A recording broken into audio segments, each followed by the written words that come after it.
हा एक राग आहे, एस्टॅब्लिशमेंटचा व्हॉटएव्हर जो काय राग आहे. पण हाच राग मी बघते बऱ्याचदा, आज आपण बघतो रस्त्यावर रोड रेज. लोकांमध्ये हा जो भरलेला राग आहे, मग तो आज एक गोष्ट एक्स गेली तर वाय राग हा जाणारा नाहीये. त्यासाठी तुम्हाला खूप आतपर्यंत काम करायला लागणार आहे. मग हे तुम्ही लोकांनी करायचंय. कारण खरं सांगू मी तुम्हाला, नुसतं एंटरटेनमेंट बघितली झालं. पण म्हणजे मला हे जे नवीन कॉमेडी आलेलं आहे, स्टँडअप कॉमेडी, मला मला खूप छान वाटतं. सांगू का? त्या 1.5-2 जे काही तासामध्ये ना, तुम्ही सगळ्यांना आपली दुःख विसरायला लावता. म्हणजे एखाद्या पिक्चरला आपण जातो आणि बरेचसे पिक्चर काय एवढे बघण्याच्या लायकीचे पण नसतात.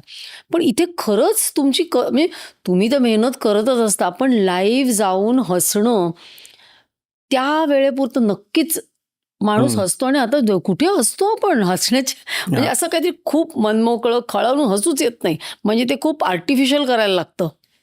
नाही, अंडरस्टँड. सी, माईकमध्ये पॉवर खूप आहे, खूप आहे. राईट.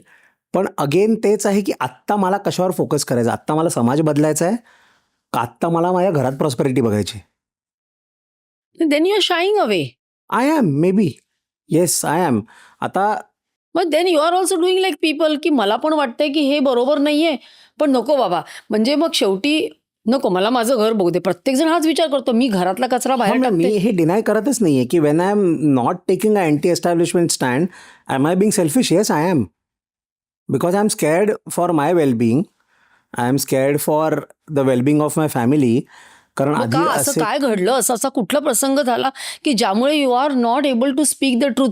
आता पॉडकास्टवर आलं एकदा म्हणजे सगळीकडे जाणार ना. मग Right. ठीक आहे ना, you can change the world, you have the power, you have the mic. Right. So मला जर तुम्ही विचारलं पर्सनली, तुम्ही जे एक्झॅक्टली आत्ता म्हणताय ते करायची इच्छा खूप आहे at some point of time, not right now. कारण मे बी आता मला असं वाटतं माझं स्टॅचरही स्वतःचं एवढं मोठं नाही आहे की मी रस्त्यावर जर उभा राहिलो तर 10 लोक 100 लोक अशी उभी राहून माझं ऐकतील. जेव्हा ते येईल, जेव्हा ती ताकद येईल, जेव्हा आतमधून एक बिलीफ येईल की माझं कोणीतरी ऐकतंय. आज मी आता काही लोकांना, अशा लोकांना ओळखतो, मुख्यमंत्री ज्यांना फोन करून बोलवतात आणि त्यांचा ॲडवाईस घेतात काही विषयांवर. सो मे बी जेव्हा त्या पॉईंटला पोचू तेव्हा येस, बट आय थिंक त्याच्यासाठीच काम चालू आहे. स्टॅचर वाढवायचं, not just for selling more tickets और हे, बरोबर आहे. बट अगेन काहीतरी करायचं आहे. हे आधीपासून इच्छा होती आणि हे बऱ्याच लोकांबरोबर मी डिस्कस पण करतो. आता जर तुम्ही मला विचारलं, यू आर ॲन अंतरप्रेनर, तुम्ही आय थिंक पहिली काही वर्ष तुम्ही नोकरीही केली असेल, कारण तुम्ही एका गव्हर्नमेंट कॉलेजमधून ह्याच्यातनं तुम्ही पासआउट झाल्यामुळे तुमच्यावरती ते हेही असेल की एखादं वर्ष तुम्हाला बॉन्ड सर्व करावा लागतो, म्हणून तुम्ही नोकरीही केली आहे, तुम्ही business, you have seen both sides, right. मला असं वाटतं की आपले हे जे लीडर्स आहेत, जे लढत आहेत मराठी मुलांना नोकरीत आरक्षण द्या, नोकरी करून मराठी माणूस वर येणारा नाही आहे. मराठी कम्युनिटी तेव्हाच वर येईल जेव्हा आपली लोकं बिझनेसेसमध्ये उतरतील. सो आज आपण त्याच्यावरती का मेहनत करत नाही होत? नाही, पण असं नाही राहिलं.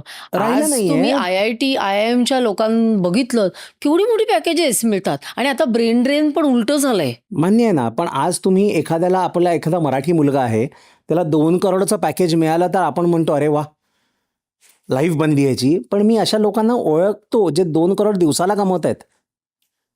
आपण का खुश होतो वर्षाच्या 2 करोडवर? राईट. सो ते आहे ना, दॅट इज हे. आणि अख्खा एका माणसाने जर बिझनेस सुरू केला ना, त्याच्यामुळे नॉट जस्ट हिज फॅमिली, एक 100 लोकांचं लाईफ एनरिच होतं त्याच्यामुळे.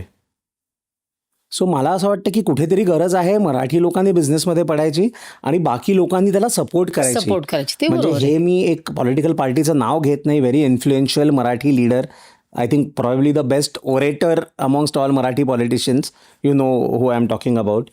त्यांच्या एका सभेत मी जाऊन त्यांच्या समोर उभं राहून मी हे सांगितलं होतं की तुम्ही एक येलो पेजेससारखी लिस्ट बनवा टू स्टार्ट ऑफ विथ, की तुमच्या एरियामधले हे मराठी एंटरप्रेनर्स आहेत.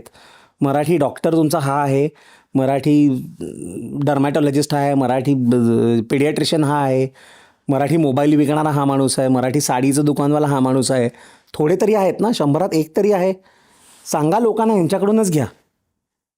तुमचा पैसा नका जाऊ द्या दुसऱ्या कम्युनिटीजमध्ये, जर तुम्हाला आपली कम्युनिटी वर आणायचीच असेल तर. सो ह्या सगळ्या गोष्टी आहेत. आता ह्याच्यावरती काम करायचं. त्याचा मुहूर्त कधी मिळेल ते हे आहे. बट आहे कुठे ना कुठेतरी at some point of time इच्छा आहे. आता ती होईल नाही होणार, इच्छा तर लहानपणी क्रिकेटर बनायची पण होती. हो पण का? प्रत्येकाचीच असते ना. अच्छा, क्रिकेटर, कारण ते ग्लॅमर ग्लॅमर क्रिकेट आवडायचं म्हणा किंवा म्हणून. क्रिकेट आवडायचं आणि ते एक होतं लहानपणीचं वेड. कारण प्रत्येकाला आपल्या गल्लीत खेळताना वाटतं आपणच तेंडुलकरच ना इकडचे. त्याच्यामुळे बाहेरचं जग बघता तेव्हा तुम्हाला कळतं रे हा कितीतरी पट चांगला आहे माझ्याहून किंवा आहे. सो ते तसं किंवा असं असतं ना लोकांना नासामध्ये जायचं असतं लहानपणी. हो. ते लहानपणीचं असं वेड ते असं आहे. तसंच हे पण एक आहे. सो बघूया, प्रयत्न चालू आहे हळूहळू. ही क्लिप शेवटपर्यंत बघितल्याबद्दल खूप खूप धन्यवाद. संपूर्ण एपिसोड बघण्यासाठी खाली दिलेल्या लिंकवर क्लिक करा आणि सर्व काही चॅनलला सबस्क्राईब करायला विसरू नका.